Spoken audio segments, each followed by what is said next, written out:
So day 2, I just got out of the private meet and greet with all of the celebrities. My Weasley panel is at 6, inshallah, and the twins were just so wonderful, and I'm very excited to hang out with them. Very, very excited. 3 hours later. I guess that was a form of method acting that you guys got up to.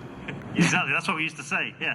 If we ever were messing around and we got kind of like the look from one of the people in charge, you could say, we're method actors, we're trying to get in character here. So, Do you guys think that that's something that you guys got from them, or something that they may have gotten from you?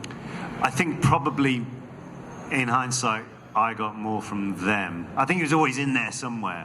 But when you're playing these characters, especially in those formidable years, it does leave a little bit of an imprint on you. And especially when sometimes people expect you to be a bit like that anyway, you kind of just get away with it. To a point, officer. Speaking of the behind the scenes, I would have to ask, did you guys find the different directors of each film? I mean, you had Christopher Columbus for the first 2, and then Alfonso for the 3rd, Mike Newell for the 4th, and then David Yates for the last 4. This isn't information I researched. I know this in the back of my head. I'm being so serious right now.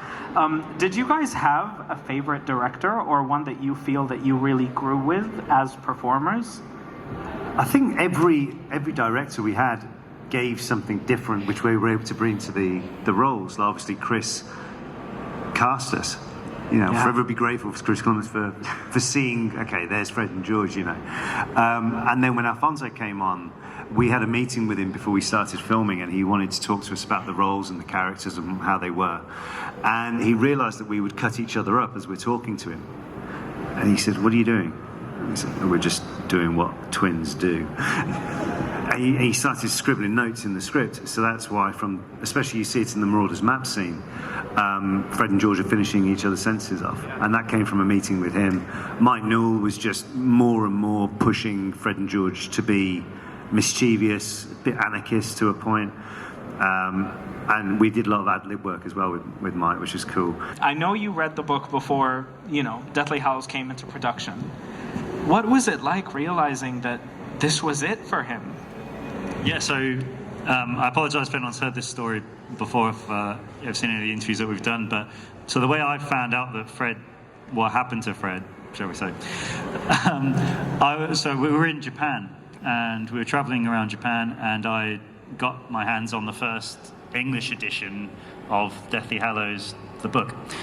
So I turned my phone off, and I had no contact with anyone else in the UK or anywhere until I finished the book. So I pretty much blitzed through the book in 2 days.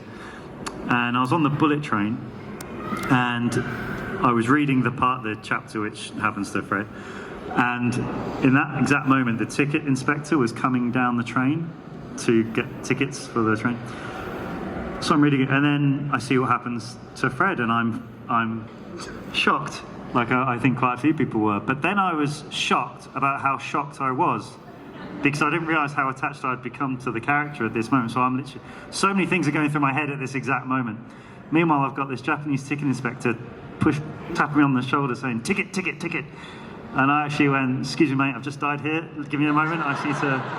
If you guys could give advice to the people here who are still trying to find their way in the non-magical world, and this is, James and Oliver as people, what advice would you give them?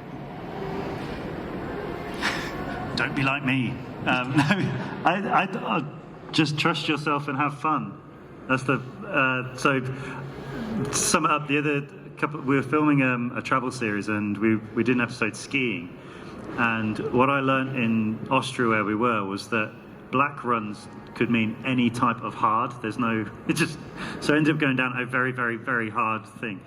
Ended up falling and went down on my back like a turtle, upside down, kind of. And the only thing I could do in that moment was just laugh, because that made the situation easier for me, and that actually did work out. So whatever you're doing, do it with a smile on your face, I think is my best way I could say anything.